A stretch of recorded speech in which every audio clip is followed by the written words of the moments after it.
नमस्कार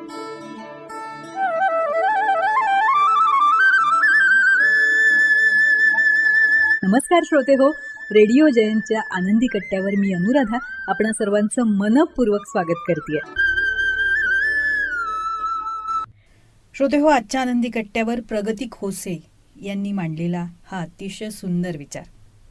मनोबल हेच प्रत्येकाचं खरं बळ असतं. मनोबलासमोर इतर कोणत्याही प्रकारची ताकद कमीच असते.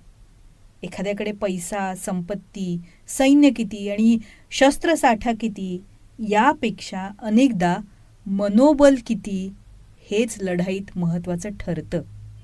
मग ती लढाई आयुष्याची असो किंवा रणांगणातली. मनोधैर्य नसेल तर आर्थिक, शारीरिक, वैद्यकीय ताकदही अपुरी पडायला लागते. कारण मानसिकदृष्ट्या हरलेला माणूस जिंकणं तसं महाकठीण आहे. आपण जोपर्यंत मनाने भक्कम आहोत ना, तोपर्यंत सगळं काही व्यवस्थित असतं. पण जेव्हा आपण मनाने खचतो ना, तेव्हा शरीरातले आंतरिक घटकसुद्धा शरीराच्या विरोधात काम करायला सुरुवात करतात आणि मग प्रतिकारशक्ती कमी होते. माणूस नैराश्यात जातो आणि एकदा माणूस नैराश्यात गेला ना की तो मानसिक आणि शारीरिकदृष्ट्या सुद्धा दुबळा होतो. मग या दोन्ही दृष्टीने खचलेला माणूस ना रणांगणात विजयी होतो ना रुग्णालयात औषधोपचारानं बरा होतो. मोठा फौज फाटा असतानाही केवळ धीर खचल्यानं अनेक लढाया हरल्या गेल्यात. ऐकलंय, वाचलंय आपण. छत्रपती शिवरायांच्या मावळ्यांनी अनेकदा केवळ मनोबलाच्या ताकदीवर बलाढ्य शत्रूवर मात करत विजयाचा झेंडा फडकवलाय, हेही वाचलंय आपण.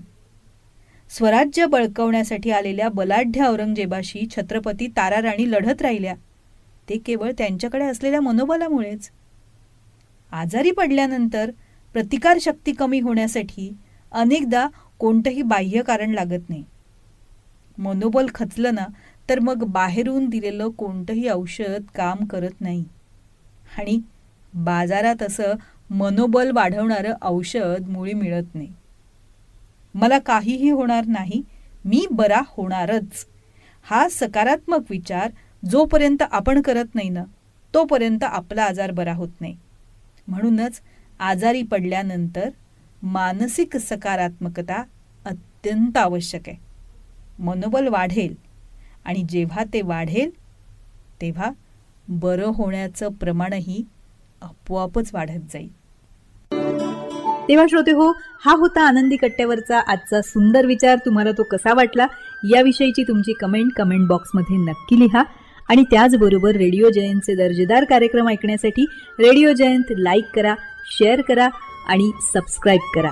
रेडिओ जयंतचं सबस्क्रिप्शन फ्री आहे. आणि त्याचबरोबर नोटिफिकेशनसाठी बेल आयकॉनवर क्लिक करायला सुद्धा विसरू नका.